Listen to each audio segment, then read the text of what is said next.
Contrôlez-vous vos décisions ou vos bactéries le font-elles? Le pouvoir surprenant du microbiome sur votre cerveau. Bonjour esprit curieux, prêt pour un voyage qui pourrait changer à jamais la façon dont vous vous percevez? Aujourd'hui, nous allons aborder l'une des questions les plus folles que l'on puisse se poser. Qui est aux commandes de votre vie? Vous ou les milliards d'êtres microscopiques qui vivent en vous? Je vous propose une descente, un voyage à travers 5 niveaux de connaissances sur votre microbiome. Et je vous promets qu'à la fin, l'idée que vous avez de vous-même aura été complètement transformée. C'est parti! D'accord, niveau 1, la surface que nous connaissons tous. Vous avez probablement entendu dire que des bactéries vivent dans votre intestin. Et que font-elles? Eh bien, la chose la plus célèbre, elles vous aident à digérer les aliments. Ce sont comme de petits chefs personnels qui décomposent cette salade ou cette pizza en plus petites parties que votre corps peut réellement utiliser. Simple, utile et quelque chose que nous avons tous entendu en cours de biologie. Mais elles ne travaillent pas seulement sur la digestion. Pensez à votre humeur. Vous êtes-vous déjà senti irritable ou triste sans raison apparente? On parle de plus en plus du fait que ces bactéries intestinales y sont pour quelque chose. C'est cette étrange connexion entre se sentir mal à l'estomac et tout d'un coup voir toute la journée en gris. C'est un fait qui est devenu populaire, un intestin heureux, un esprit heureux. Et ce n'est pas nouveau.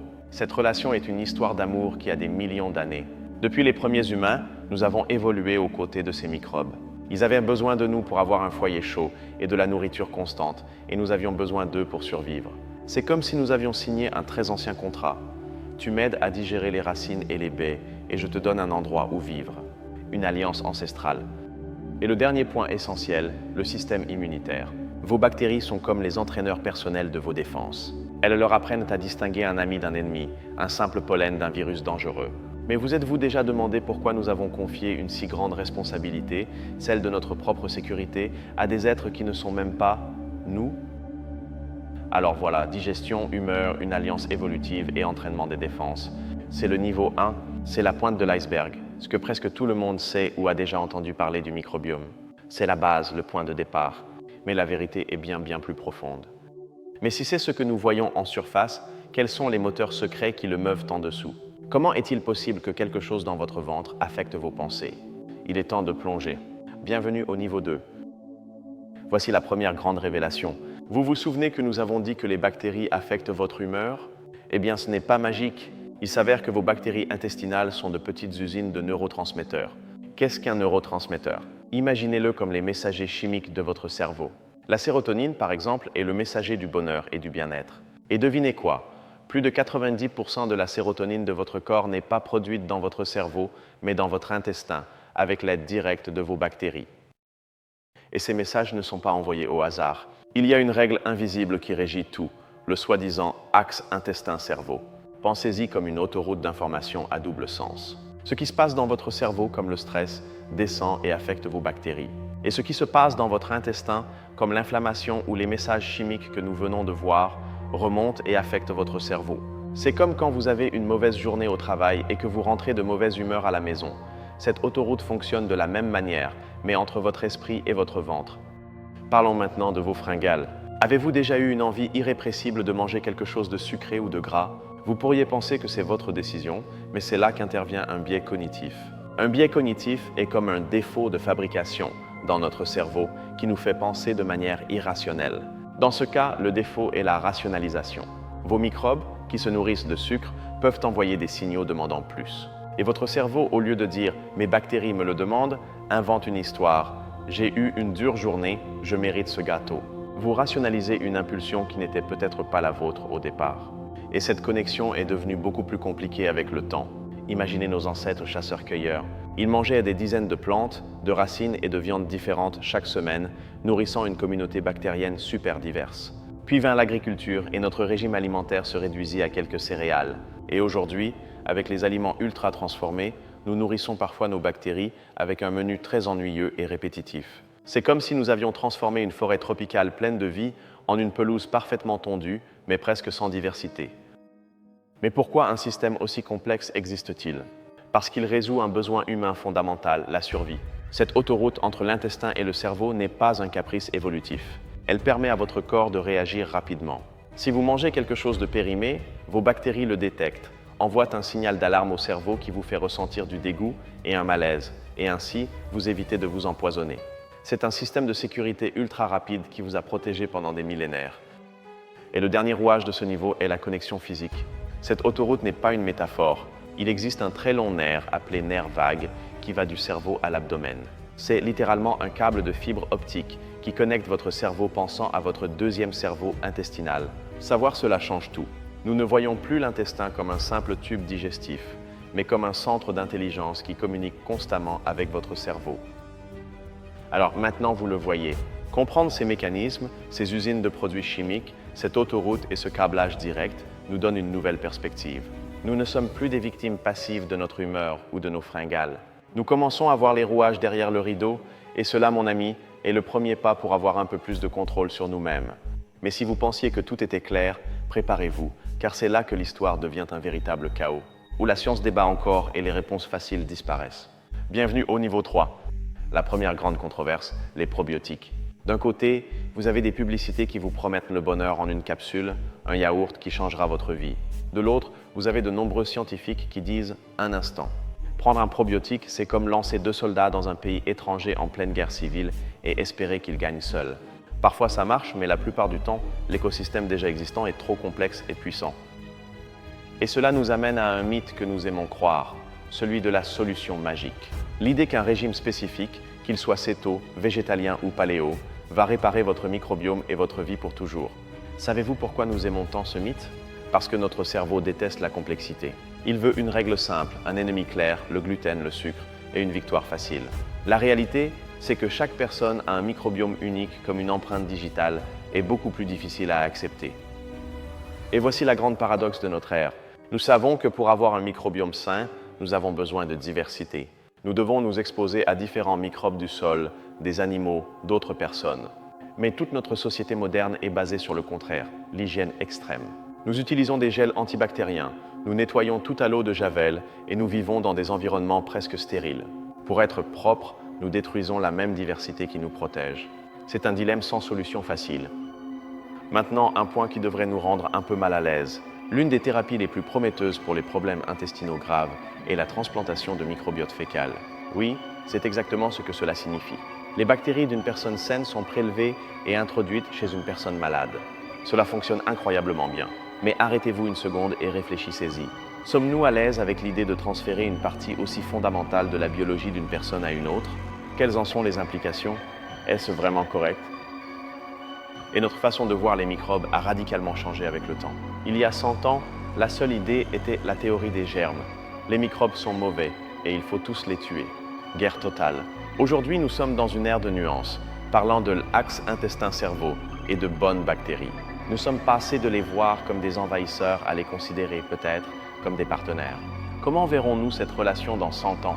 Tout cela se connecte à l'une des luttes les plus profondes de la condition humaine, la bataille pour la maîtrise de soi. Ce sentiment qu'une partie de vous veut faire un régime, mais qu'une autre partie vous pousse vers le réfrigérateur à minuit. Nous l'avons toujours vu comme une lutte psychologique, un manque de volonté. Mais et si ce n'était pas seulement une bataille dans votre esprit? Et si c'était une véritable négociation avec une colonie d'êtres qui ont leurs propres intérêts? Et c'est la vérité du niveau 3. La réalité du microbiome est désordonnée, pleine de débats, de mythes pratiques et de paradoxes inconfortables. Il n'y a pas de réponse unique ni de solution magique. C'est un champ de bataille scientifique et philosophique où nous dessinons encore les cartes. Très bien, vous avez survécu au chaos. Vous avez vu la surface, les mécanismes et les débats. Il est maintenant temps de voir les détails qui séparent les curieux des vrais connaisseurs. Bienvenue au niveau 4. Première donnée d'expert. Nous ne parlons pas de bactéries en général. Nous parlons d'espèces spécifiques. Par exemple, des études sur des souris ont montré qu'une bactérie appelée Lactobacillus reuteri peut augmenter les niveaux d'ocytocine, le hormone de l'amour, et rendre les souris plus sociables.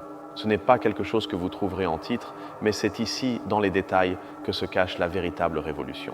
Maintenant, un détail technique qui semble super complexe, les acides gras à chaîne courte.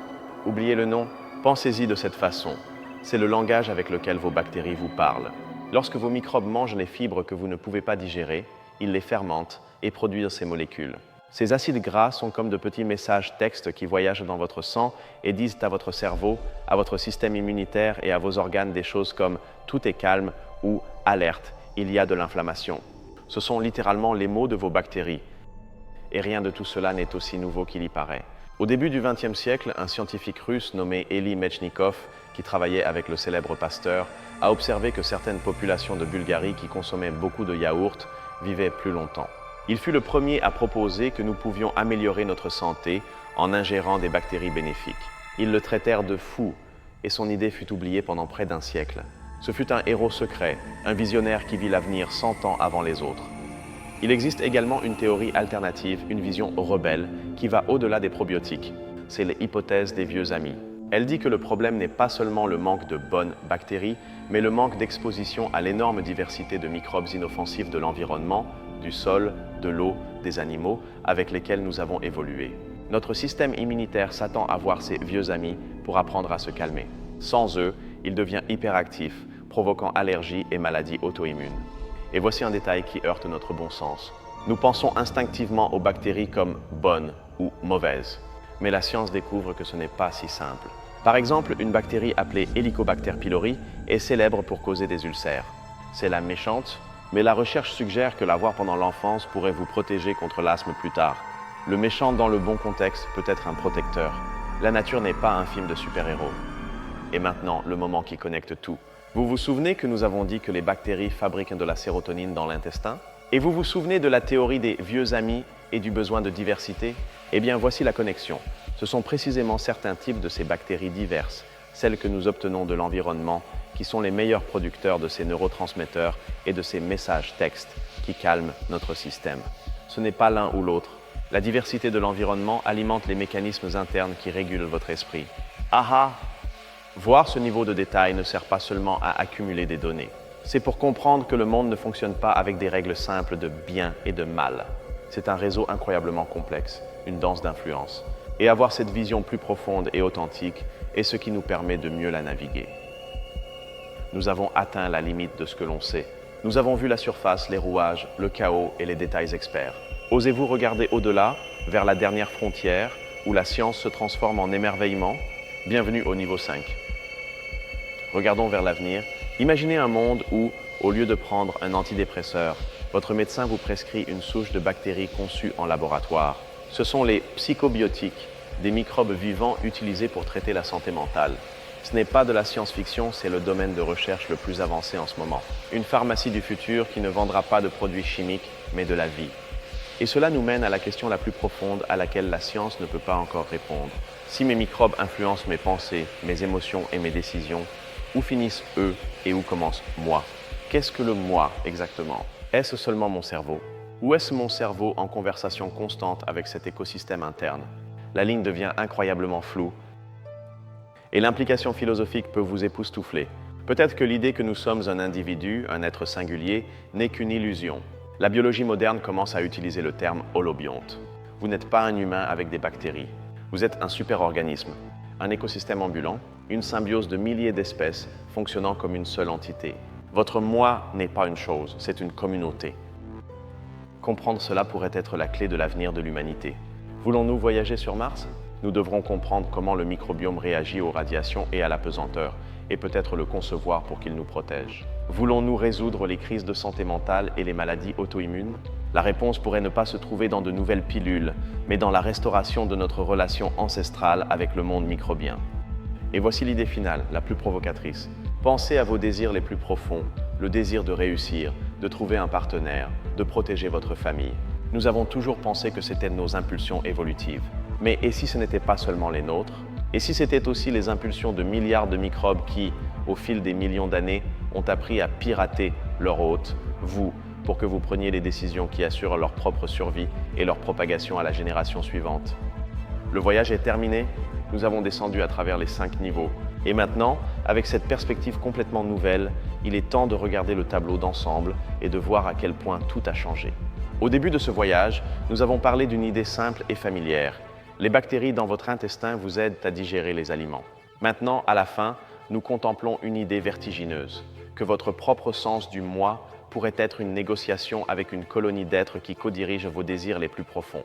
Nous sommes passés de la biologie scolaire à la limite même de la philosophie. Nous avons transformé un fait simple en une question fondamentale sur qui nous sommes. Quelle idée de tout ce voyage vous a le plus marqué? Le nerf vague comme autoroute, le paradoxe de l'hygiène ou l'idée que nous sommes un superorganisme? J'aimerais vraiment le savoir. Laissez-moi votre réflexion dans les commentaires. Ce fut un incroyable plaisir d'explorer cela avec vous. Si vous aimez ces voyages profonds qui remettent en question ce que vous croyez savoir, abonnez-vous et rejoignez-moi pour le prochain. D'ici là, continuez à tout remettre en question.